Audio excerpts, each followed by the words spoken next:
Hello friends, कैसे हैं आप सब? बढ़िया। आइए आज हम कुछ ट्रिक्स वाले सवाल देखते हैं। इस टाइप के सवाल परीक्षा में अक्सर पूछे जाते हैं। चलिए, मैंने बोर्ड पर एक सवाल लिख रखा है, पढ़ते हैं कि वो क्या लिखा है। 2 की घात 250, 3 की घात 150, 5 की घात 100 और 4 की घात 200 में से सबसे छोटी संख्या कौन सी है? चार संख्याएं आपको दी गई हैं, चारों में से सबसे छोटी कौन सी है ये आपको बताना है। देखिए, संख्याएं जिस हिसाब से लिखी हुई हैं उनको देख के सबसे पहली बात तो हमको घबराना नहीं है। ना ही हम एक एक संख्या को कैलकुलेट करते बैठे रहेंगे। हमको क्या करना है, थोड़ा सा दिमाग लगाना है। छोटी सी यहाँ पे ट्रिक है। आपको ये गौर करना है कि जो संख्या यहाँ पे लिखी हैं उनकी घातों में क्या कॉमन है, कौन सा पैटर्न बन रहा है उन सब की घातों पे। मैं एक काम करता हूँ, उन सब की घातों को रफ में लिख के देखता हूँ आखिर उनमें क्या कॉमन नजर आ रहा है। चलिए, 2 की घात कितनी है? 250 है सर। फिर 3 की घात में 150 लिखा है, 5 की घात में 100 लिखा है, 4 की घात में 200 लिखा है। आप गौर से देखिए, ये सब के सब में 50-50 का गैप है, या आप यूं कहें कि सर ये सभी संख्याएं 50 के पहाड़े में आती हैं। देख लीजिए आप, 50 पंचे 250, 50 तिये 150, 50 दूनी 100 और 50 चौक 200, यानी सब 50 के कुछ कुछ गुणज हैं। अगर आपको ये पता चल जाए कि सभी संख्याओं में जो घातें लगी हुई हैं वो किसी एक पर्टिकुलर नंबर के ही कुछ ना कुछ गुणज हैं, जैसे 50 का 5 गुणज, 5 गुना है ना 50 का, ये 50 का त्रिगुणज यानी 3 गुना, ये 2 गुणज, ये 4 गुणज। तो आप क्या करेंगे कि अगर आपको वो कॉमन नंबर मिल गया जो सब में कॉमन है, उसी को उन सब के घातों में बचाने की कोशिश करेंगे। बाकी बचे संख्या को हम अंदर कर लेंगे। कैसे, चलिए देखते हैं। देखिए, 2 की घात 250, 2 की घात कितना लिखा है? 250 लिखा है यहाँ पे। हम करेंगे क्या कि 250 को हम लिख सकते हैं 5 गुणित 50 या 50 गुणित 5, जैसा भी आप सोच सके। 50 को मैं बाहर बचा के रखूंगा, 5 को अंदर ले लूंगा, यानी कि मैं कुछ इस तरीके से लिखूंगा 2 की घात 5 पूरे की घात 50। आप हमेशा एक बात याद रखें कि जब घात के ऊपर घात रहती है तो घातों का आपस में गुणा होता है। अगर आप 5 पंचे मतलब 5 का 50 से गुणा करेंगे तो आपको 250 मिल जाएगा। तो मैंने क्या किया, 250 के दो टुकड़े किए, 5 और 50, क्योंकि 5 गुणित 50 यानी 250 होता है। उसमें से 50 को मैं बाहर में बैठाया, 5 को अंदर ले लिया। 50 को बाहर में क्यों बैठाया? क्योंकि मैं ये देख चुका हूँ कि सभी घातों में मुझे 50 कॉमन दिख रहा है। आप देख लो, ये 50 गुणित 5 है, ये कौन है सर? 50 गुणित 3 है सर। ये कौन है सर? 50 गुणित 2 है सर। ये कौन है? 50 गुणित 4 है। सब में 50 कॉमन है। 3 ऐसे सब में 50 कॉमन है, इसलिए 50 को मैं उस सबके बाहर बैठाना चाहता हूँ। और बाहर बैठाने के बाद कौन बच गई आपको पता करना पड़ेगा। 50 बाहर बैठा रहे हो तो अंदर में क्या लिखूं? तो अंदर आपको वो चीज लिखनी है कि ताकि इन दोनों को गुणा करने पर 250 बन जाए। बैलेंस रहना चाहिए, कुछ भी गड़बड़ नहीं होना चाहिए। तो 250 को हम लिख सकते हैं 50 गुणित 5, क्योंकि 5 पंचे 25 और शून्य मिला के 250 हो जाएगा। 5 अंदर रखे, 50 बाहर रखे। चलिए फटाफट देखते हैं अगला वाला। 3 की घात 150 को आप कैसे लिख सकते हो बताओ? 3 की घात 150 को हम लिख सकते हैं, तो 150 कौन है? 150 मतलब 50 या 150, 50 गुणित 3 करते हैं तो 150 मिलता है। हम एक काम करते हैं, 50 बाहर बचा के रखते हैं, अब वो जो 3 है वो अंदर लिख लेते हैं। 50 से 150 हो जाएगा। हमने 3 अंदर लिखा, 50 बाहर लिख दिया। चलिए अगला देखते हैं। 5 की घात 100, तो 100 मतलब होता है 50 दूनी 100, 50 दूनी 100। तो ये जो दूनी है उसको हम अंदर बैठाते हैं और बच गया 50, उसको बाहर करते हैं। 50-50 सब में कॉमन बैठाते हैं सर। देखना बहुत फट से आंसर आएगा। ये 4 की घात 200 है। 200 मतलब क्या होता है? 50 गुणित 4, 50 संग 200। तो 200 का अगर आप फैक्टर कर चुके हो 50 गुणित 4, तो 4 को बैठाना अंदर और 50 को लिखना बाहर। तो ऐसा क्यों कर रहे हो सर? क्यों कर रहे हैं ऐसा क्यों कर रहे हैं? देखिए ध्यान से, है ना। ऐसा हम इसलिए कर रहे हैं दोस्तों, क्योंकि चारों संख्याओं में आपको तुलना करनी है ना। और तुलना करने के लिए जरूरी ये है कि सब में कुछ कॉम, अगर सबकी ऊपर वाली घात कॉमन रहेगी तो हम इनमें तुलना आसानी से कर सकते हैं। दोस्तों, अभी जो 4 संख्या आपको दी गई हैं उनमें हम तुरंत तुलना नहीं कर सकते, क्योंकि देखो सबकी घातें अलग अलग हैं, आधार अलग अलग है, न जाने कौन बड़ा कौन छोटा कुछ पता नहीं है। लेकिन अगर हम उन सब में कोई एक चीज कॉमन कर दें तो बची हुई चीज से हम आसानी से तुलना कर सकते हैं, ठीक है। इसलिए मैंने सबकी घात में 50 कॉमन रखा और जो टुकड़े उसके जो बच गए उसको अंदर बैठा दिया। इसमें 50 अलग करने पर 5 बचा, अंदर बैठा दो। 50 अलग करने पर 3 बचा, अंदर बैठा दो, क्योंकि 50 से 150 होता है, 3 अंदर 50 बाहर। 50 दूनी 100, 2 अंदर 50 बाहर। 50 चौक 200 होता है, 4 अंदर करो 50 बाहर कर दो। सब में 50 बाहर करके अब देखो, अब 2 की घात 5 यानी 32 होता है। आप गुणा करके देख लो तो हो जाएगा 32 की घात 50। 3 की घात 3 यानी 3 3 9 3 27, 27 की घात 50। 5 की घात 2 यानी 25, 25 की घात 50। और 4 की घात 4 लिखा है, 4 चौक 16, 16 चौक 64 और 64 चौक होगा 256, ठीक है। तो ये हो जाएगा 256 की घात में 50। अब देखो, अब इनमें तुलना करना बहुत आसान कार्य है सर। आप इनमें बहुत आसानी से तुलना कर सकते हैं। कैसे बताइए दोस्तों? देखो यहाँ पे आप देखो, सब की घात 50 है, सब में कॉमन है। जो कॉमन है उसके बाद उसको हटा के अब देखो क्या क्या फर्क है ना। याद रखिए, चारों संख्याओं की घात में अब समान अंक आ चुका है। इसका मतलब क्या है, अब जो तुलना कब करते हैं, जहां फर्क दिखता है वहां तुलना होगी।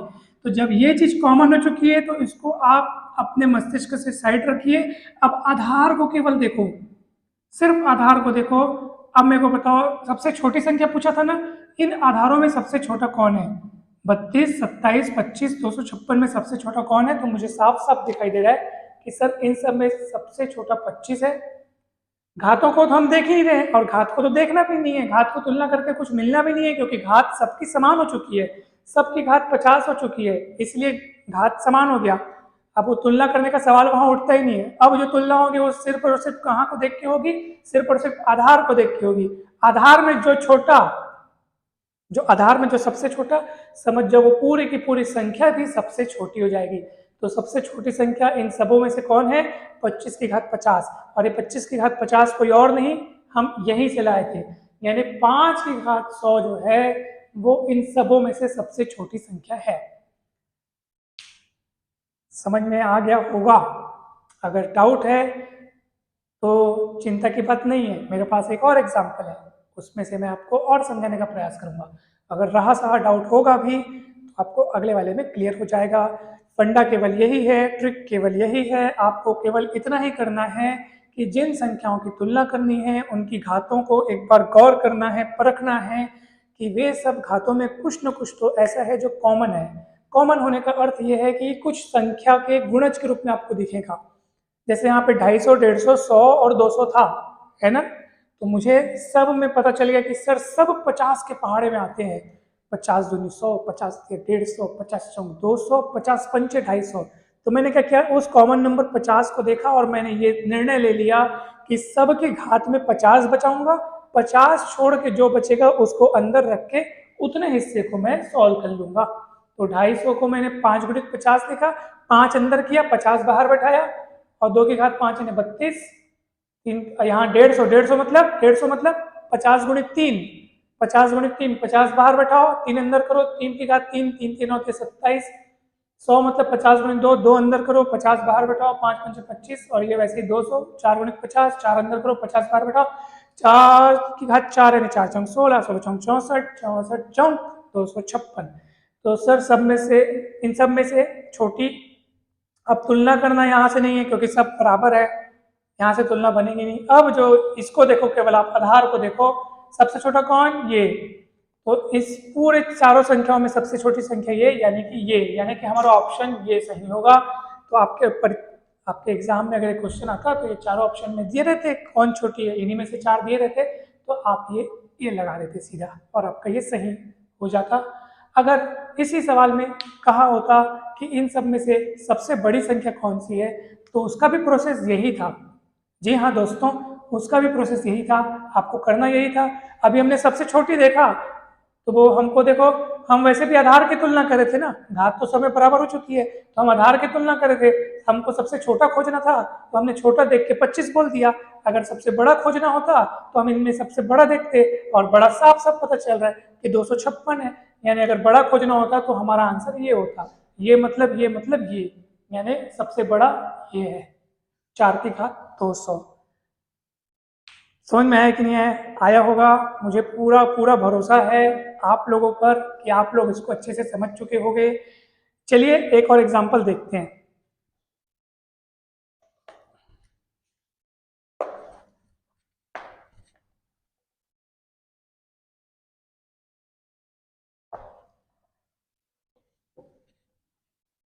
देखिए देखिए सर देखिए, मान लीजिए यहाँ पे लिखा है 2 की घात 50, 2 की घात 50, 3 की घात 40,